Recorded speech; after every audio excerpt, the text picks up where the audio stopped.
L'économie autrement. Une émission sur le secteur public, la santé et l'économie sociale et solidaire. Bonjour à toutes et à tous, je suis ravi de vous retrouver pour cette nouvelle édition de l'économie autrement. Nous sommes le mardi 23 avril 2024, au micro Guillaume Le Panéraire.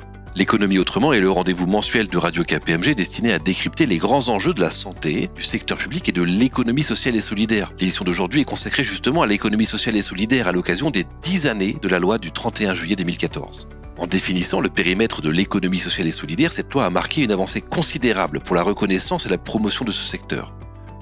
Elle en a défini les grands principes suivants: poursuivre un but social autre que le seul partage des bénéfices, une lucrativité encadrée et une gouvernance démocratique et participative.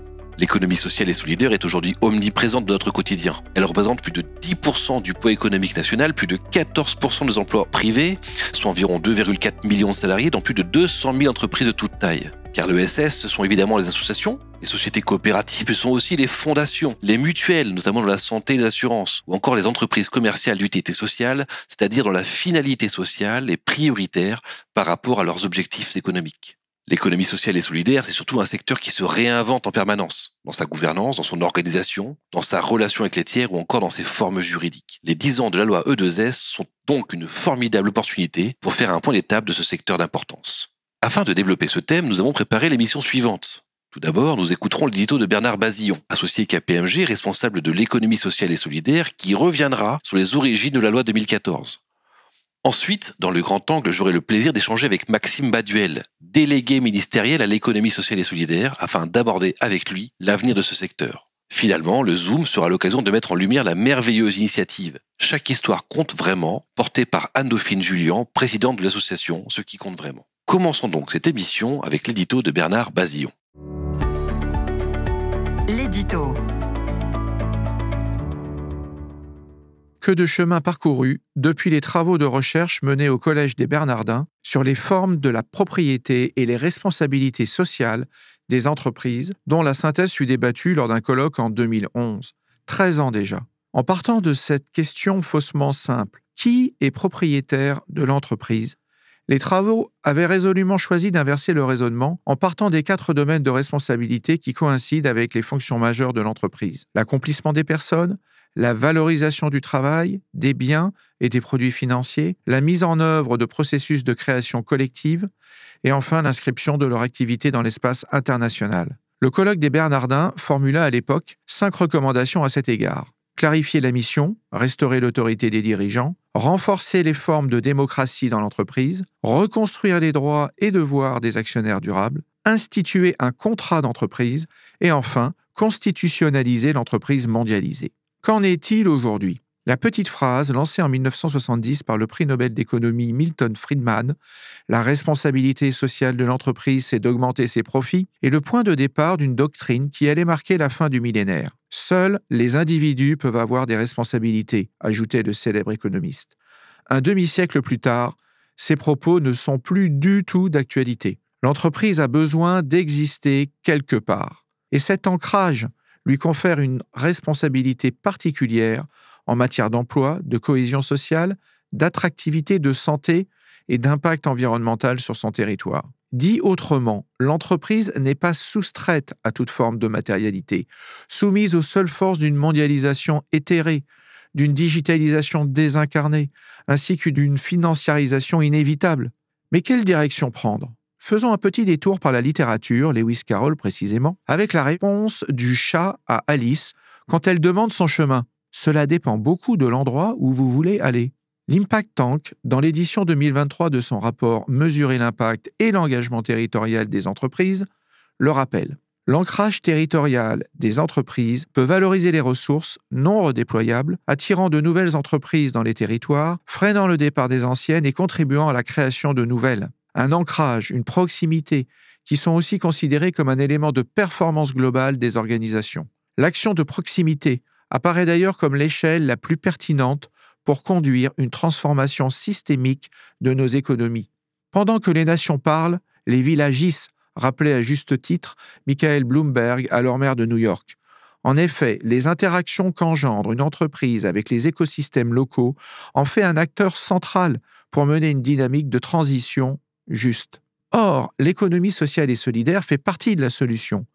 L'ESS, c'est entreprendre collectivement au service d'un intérêt général ou d'une utilité sociale. Une autre forme d'entrepreneuriat à impact. Par petites touches émerge désormais la notion de territoire à mission, qui cherche à fédérer, au travers d'objectifs communs, les acteurs politiques, associatifs, économiques, ainsi que les citoyens d'un même territoire. Une façon d'afficher sa vision et sa volonté collective de changer les choses à l'échelle locale. Et une double vertu revendiquée, amorcer une démarche de responsabilité collective et attirer sur le territoire les entreprises les plus engagées dans une démarche de responsabilité sociale et environnementale. Reste à mesurer son impact pour changer le système, car la pertinence d'une action se démontre par son évaluation.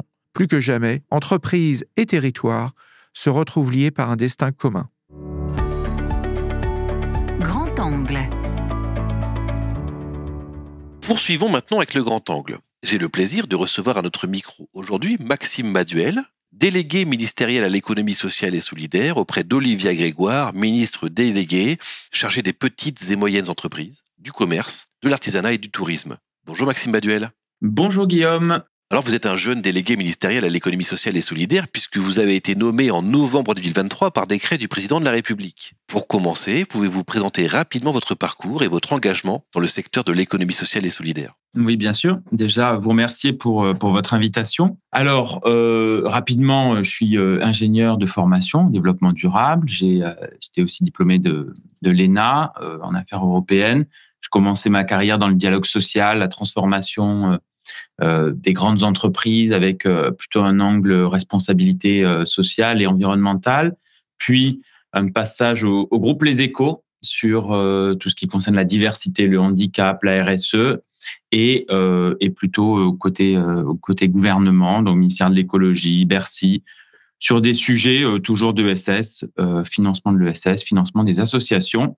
Et plus récemment, j'étais directeur général de Solidarité Nouvelle pour le logement. Donc, c'est une association qui lutte contre la grande pauvreté par le logement d'insertion, forte d'à peu près 100 salariés et 1500 bénévoles. L'économie sociale et solidaire est un secteur complexe, avec des acteurs de toute taille intervenant sur des activités très diverses. Comment définiriez-vous l'économie sociale et solidaire et quelle vision avez-vous de ce secteur ? C'est une question intéressante parce que cette année, nous fêterons les 10 ans de la loi relative à l'économie sociale et solidaire. Et on peut se faire le bilan des 10 ans, se dire que si ça a permis un grand cap institutionnel, on est encore loin de l'identification du passage à l'échelle que l'on attendait. Donc, déjà dire que finalement, l'économie sociale et solidaire, elle est présente partout parce qu'elle est dans tous les secteurs d'activité et elle est dans toutes les solutions du quotidien des citoyens par les citoyens parce qu'elle répond aux grands enjeux de transition environnementale, sociale, démocratique et elle réinvente aussi l'économie par ses modes d'entreprendre qui, rappelons-le, sont aussi bien les associations, les fondations, les mutuelles, les coopératives, les entreprises sociales. Et donc tout ça, c'est à la fois l'économie autrement et c'est aussi la main tendue, la solidarité, la cohésion sociale, ce que nous appelons régulièrement la République du lien. Dans le cadre de votre mandat, quelle feuille de route, quel programme d'action souhaitez-vous mettre en œuvre ? Rappelons que quand même, l'économie sociale et solidaire, c'est quasiment 10% du PIB, 14% de l'emploi privé. Donc, la feuille de route vise à lever tous les freins au développement de cette économie et accompagner notamment les plus petits acteurs à avoir toutes les capacités et les financements au service de cette économie de la transition. Alors, la feuille de route du gouvernement s'appuie sur 3 pans, j'ai envie de dire, les territoires, les modes d'entreprendre, le financement. Sur les territoires, c'est bien sûr favoriser le développement d'activités résilientes, créatrices d'emplois et donc source de relocalisation au cœur des territoires. Ça passe par la coopération, ça passe par les chambres régionales de l'économie sociale et solidaire, ça passe aussi par le renforcement des services déconcentrés de l'État.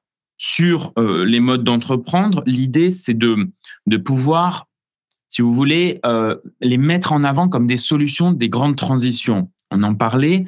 Lorsqu'on va parler de partage de la valeur et de partage de la gouvernance, il y a des acteurs coopératifs qui ont des solutions, qui se réinventent, qui créent aussi bien des solutions qui impliquent les citoyens, qui réforment la gouvernance des entreprises. Il faut les mettre en avant. Et j'ai envie de vous dire, il faut les mettre en avant, qui plus est, lorsqu'on va parler de reprise d'entreprise. Et ça, c'est un grand défi des prochaines années à venir. Ça veut dire aussi repenser les entreprises sociales, en tout cas l'agrément ESUS, entreprise solidaire d'utilité sociale, qu'il soit bien lisible, cohérent, pour assurer un meilleur financement et soutien par des marchés publics, par des dispositifs publics. Et enfin, l'accès au financement, sans rentrer trop dans le détail, c'est aussi bien le financement européen, repenser le rôle des banques publiques, mais aussi les capitaux privés, et je pense en premier lieu à l'épargne, vers les acteurs de l'économie sociale et solidaire. En vous écoutant, Maxime Baduel, on comprend l'importance des territoires dans le développement de l'E2S. D'ailleurs, comme abordé dans l'édito de Bernard Bazillon, l'une des ambitions que vous portez est donc bien le développement du modèle de l'E2S. Pouvez-vous nous préciser ce point ? Oui, comme on disait, l'ESS, elle est essentielle parce qu'elle est partout, dans tous les secteurs d'activité, mais pas assez vue. Donc, ce que l'on souhaite mettre en avant, c'est au travers d'une grande campagne de communication sur laquelle il faut que nous travaillions avec ESS France, donc la Chambre nationale de l'économie sociale et solidaire, pour montrer que finalement, l'ESS, elle est au cœur de notre République, au cœur de toutes les solutions que nous vivons dans notre quotidien. Ça passe de la crèche associative à la mutuelle de santé, par les banques coopératives, montrer que finalement, l'ESS, elle répond à tous nos besoins en tant que citoyens et surtout par l'engagement des citoyens. Et ça, c'est réaffirmer l'ESS comme une économie des solutions, mais aussi, j'ai envie de vous dire, comme une économie politique et l'assumer pleinement. Et assumer pleinement, qui n'est pas une économie politique dans le sens de la polémique, de la politique parfois comme elle peut décevoir, mais de la politique comme elle peut encourager par l'apport de solutions et par finalement, si vous voulez, son lien avec les citoyens et sa façon de reconnecter les solutions et les citoyens. Justement, le 2S semble bénéficier aujourd'hui d'une reconnaissance importante auprès des institutions et une sorte de label de respectabilité auprès des citoyens. Comment mieux faire connaître ce secteur, pourtant omniprésent dans notre quotidien, vous l'avez dit, et permettre son développement ? Vous avez parlé d'une marque 2S. Complètement. Mais c'est ce que je vous disais par rapport à la marque ESS. Donc, c'est-à-dire, il faut qu'on arrive à visualiser l'économie sociale et solidaire dans tous nos objets, dans tous nos enjeux de la vie quotidienne. Donc, ça veut dire montrer que lorsqu'on va souscrire un compte auprès d'une banque coopérative, eh ben, ça veut dire quelque chose. Ça veut dire quelque chose en termes de valeur, ça veut dire quelque chose en termes de partage de la gouvernance. Lorsqu'on va consommer des produits de coopératives agricoles, d'ailleurs, soit dit en passant, rappelons que quand même la coopération agricole, c'est 40% de la production alimentaire en France. Donc, il y a un enjeu de souveraineté, au-delà du fait que c'est des modèles économiques et c'est de la démocratie économique. Eh bien, tout ça, il faut le montrer et il faut en faire, si vous voulez, un choix militant. C'est en ça que l'ESS est une économie politique, parce que c'est une économie des choix. C'est-à-dire qu'on sait pourquoi on s'engage dans l'ESS, on sait pourquoi on consomme l'économie sociale et solidaire. Ça, il faut mettre toute la lumière dessus et il faut mettre toute la lumière sur les acteurs qui font un travail exemplaire au quotidien, dans les territoires, pour ramener toujours plus des citoyens qui sont en rupture avec la société et leur apporter des solutions proportionnées à leurs besoins et à leurs capacités financières. Nous sommes à quelques semaines des élections européennes, alors pour finir cette interview, pouvez-vous nous situer le 2S et son modèle français dans cet environnement européen ? L'ESS dans son environnement européen, j'ai envie de dire, hier on fêtait les 1 an de la résolution des Nations Unies sur l'économie sociale et solidaire. C'est un moment, si vous voulez, assez important du point de vue international parce que c'est l'aboutissement d'années et d'années de plaidoyer, de mise en avant de ce mode d'entreprendre comme une façon de répondre aux grands enjeux de transition. Du point de vue international, du point de vue européen, nous avons voté il y a quelques mois, sous la présidence espagnole, d'une recommandation aux États membres sur l'économie sociale et solidaire qui demande à 2 ans, c'est-à-dire d'ici novembre 2025, que chaque État membre publie des feuilles de route relatives à l'économie sociale et solidaire. Ça donne un énorme coup de projecteur sur ces acteurs, sur la façon de co-construire des politiques publiques avec les écosystèmes et en plus, ça permet de définir à l'échelle européenne l'économie sociale et solidaire en se basant sur la loi de 2014, sur la définition française de l'ESS. Donc j'ai envie de dire c'est une énorme source de fierté pour la France, plus particulièrement une énorme source de fierté pour l'écosystème français de l'ESS. Et maintenant, il faut montrer toute sa puissance et avec ces élections européennes, avec une nouvelle Commission européenne, arriver à montrer, si vous voulez, le pouvoir transformatif de l'ESS dans le marché intérieur, dans la politique économique européenne, et montrer que c'est des acteurs porteurs de solutions et qui créent toujours plus de communs. Parce que s'il y a bien une fois où on parle de communs en 5 ans, c'est pendant les élections européennes. Merci beaucoup Maxime Baduel pour cet échange très intéressant. Merci à vous. Le Zoom. Dernière rubrique de l'émission, le Zoom. J'ai le plaisir de recevoir Anne-Dauphine Jullian, présidente de l'association Ceux qui comptent vraiment. Bonjour Anne-Dauphine Jullian. Bonjour.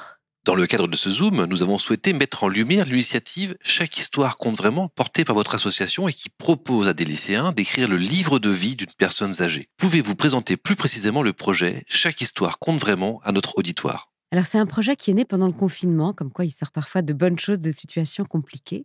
J'ai entendu sur les réseaux sociaux une jeune fille, je pense de 15 ans, qui disait « Mais c'est horrible ce qui nous arrive à l'échelle de sa vie. » Elle n'avait jamais connu pire, évidemment. Et en zappant, je suis tombée sur le récit d'une personne âgée qui racontait son enfance dans la guerre. La faim, le froid, puis aussi les belles choses qu'elle y avait connues, la générosité, la solidarité. Et je me suis dit qu'il fallait reconnecter ces générations parce qu'on n'est plus avec nos grands-parents le soir après la soupe au coin du feu pour qu'ils nous racontent ce qu'ils ont vécu. Et donc, j'ai eu cette envie de proposer à des lycéens d'aller à la rencontre d'une personne âgée qu'ils ne connaissent pas pour écrire son livre de vie. On a commencé il y a 3 ans avec 17 duos, 17 personnes âgées et 17 jeunes, un peu à titre expérimental, en se demandant si c'était pas trop audacieux, si c'était pas trop ambitieux pour les jeunes. Et ça a été extraordinaire. Extraordinaire, pas forcément dans l'extraordinaire de la vie racontée, parce que c'est des vies très ordinaires qui sont racontées, hein, mais c'est des vies entières quand même. Extraordinaire dans ce que le jeune en a tiré, et surtout dans la relation qui s'est tissée avec la personne âgée. Donc on a continué, et cette année, pour la 3e édition, on a déjà plus de 250 récits, et l'année prochaine, je pense qu'on en aura 350. Et comment est-ce que vous organisez l'écriture du livre et la mise en relation entre les personnes âgées et les lycéens ? Alors nous, on est très pragmatique et on est très attaché au local, à ce qui se passe à côté de chez nous. Donc en général, on va voir un lycée ou un EHPAD, et puis on voit quels lycéens ont envie de participer au projet. Ensuite, on va à l'EHPAD le plus proche, voir quelle personne âgée a envie de raconter sa vie. On organise un petit speed dating, un rendez-vous où chacun se présente en 5 minutes, et on crée le duo, soit en fonction d'affinité quand il y en a, ou non, par le plus simple des hasards, ou par notre intuition en tout cas. Ensuite, le jeune va toutes les semaines, ça c'est assez exigeant quand même, toutes les semaines, voir pendant 1 heure la personne âgée. Alors, il a une petite trame de questions au cas où il ait besoin d'un petit guide. Et puis en amont, nous, au sein de l'association, on forme les lycéens à la rencontre avec la personne âgée, au fonctionnement de la mémoire. C'est une formation passionnante d'ailleurs. Et puis moi, je les forme à l'écriture. Moi, je suis autrice de métier, donc je les forme à l'écriture. Et ensuite, vraiment, la rencontre leur appartient. Ils ont cette trame dont ils peuvent se servir ou pas. Ils collectent les informations de toute ou partie de la vie de la personne âgée. Je me rappelle, il y a un monsieur âgé qui, lui, n'a raconté dans son livre que son élevage d'escargots. Voilà, c'était ce qu'il avait envie de laisser au monde. C'était la vie passionnante d'un élevage d'escargots. Et c'était un super bouquin, par ailleurs. Et nous, à partir du mois de... On s'inscrit sur une année scolaire et à partir du mois de décembre, on invite les jeunes à écrire. Donc là, c'est un peu plus... Il faut un peu plus les marquer à la culotte parce il faut être bien avec eux pour les accompagner. Oh, on dira à 17 ans, je vais écrire un livre. Ben oui, tu vas écrire un livre. Et on les accompagne bien. Et voilà, ils remettent les récits là. On est en plein dedans. Au cours du mois d'avril, des récits qui font en général à peu près 80 pages. Et ce qui est assez impressionnant, et ça c'est une exigence qu'on a qui est très importante, c'est qu'ils écrivent à la première personne, comme s'ils étaient la personne âgée. Donc moi, Madame Michu, 97 ans, alors que c'est une jeune fille de 17 ans, et on a voulu ça vraiment pour qu'ils se mettent dans la peau de la personne, sans créer la distance justement entre les générations, et qu'ils se retrouvent bien dans cette humanité qu'ils ont en commun. Une fois le livre écrit et édité, est-ce que les relations entre les lycéens et les personnes âgées, elles perdurent ? Ben oui, c'est ça qui est incroyable, parce que le livre n'est qu'un prétexte en réalité. Non, il est magnifique pour garder la mémoire, c'est vrai que... Et puis pour la transmettre aux proches de la personne âgée, ou parfois juste au personnel soignant quand la personne âgée n'a pas de proches. Mais ce qui est très impressionnant, c'est évidemment la relation qui s'établit entre le jeune et la personne âgée. Il y a un monsieur qui, au cours de la cérémonie de remise de livres disait au jeune homme « j'ai gagné un petit-fils ». Et c'est vraiment de cette nature-là. Et quand c'est pas un lien de filiation, c'est encore plus beau parce que c'est une réelle amitié qui dépasse le gap générationnel. Vraiment, ils se sont retrouvés dans tout ce qu'ils partagent. Ils n'ont pas d'enfance en commun. Il y a eu en effet la guerre pour certains et puis d'autres difficultés pour les plus jeunes. Mais en fait, ils s'aperçoivent qu'ils ont énormément en commun. Ils ont toute leur humanité en commun. Quels sont les besoins de votre association pour ce projet et comment pouvons-nous soutenir et accompagner cette initiative formidable ? Alors, comme je vous le disais, on grandit vite. Il faut qu'on grandisse bien aussi. On était présent au début qu'en Île-de-France et puis maintenant, on a essayé d'avoir une couverture nationale en allant de plus en plus dans les territoires. On est à Lyon, à Bordeaux, au Mans, à Lille. On sera l'année prochaine à Laval et à Rouen, dans d'autres villes certainement. Ce projet est entièrement gratuit pour les jeunes et les personnes âgées. Ça, c'est un fondamental de l'association. Mais évidemment, il a un coût. Donc, on recherche des fonds, des soutiens, des partenaires financiers, des mécènes, des gens qui s'engagent à nos côtés dans cet aspect-là. Et puis, on cherche aussi des bénévoles parce que dans l'accompagnement des jeunes, on va les voir toutes les 3 semaines au sein du lycée pour s'assurer que tout se passe bien. Et en général, on met un binôme de bénévoles pour voir les jeunes dans un lycée donné tout au long de l'année. Donc, on cherche ces bénévoles-là, des gens qui ont envie de s'approcher de la jeunesse, de faire un peu le lien entre les générations, parce qu'en général, c'est des gens d'une génération intermédiaire, donc de recueillir l'impression du jeune et puis d'accompagner l'écriture du livre. Le message est passé. Merci beaucoup Anne-Dauphine Jullian. Nous vous souhaitons le meilleur pour votre association et ses différents projets. Merci beaucoup, bonne journée. Notre application est disponible sur l'App Store et Google Play. Ainsi se termine l'édition de L'économie autrement. Je tiens à remercier encore tous nos invités et les contributeurs de cette émission. Nous vous donnons rendez-vous le 30 mai prochain pour une nouvelle édition de L'économie autrement. D'ici là, vous pouvez retrouver toutes nos émissions sur l'application Radio KPMG, sur les principales plateformes numériques et sur kpmg.fr. Kenavo. L'économie autrement, une émission de Radio KPMG.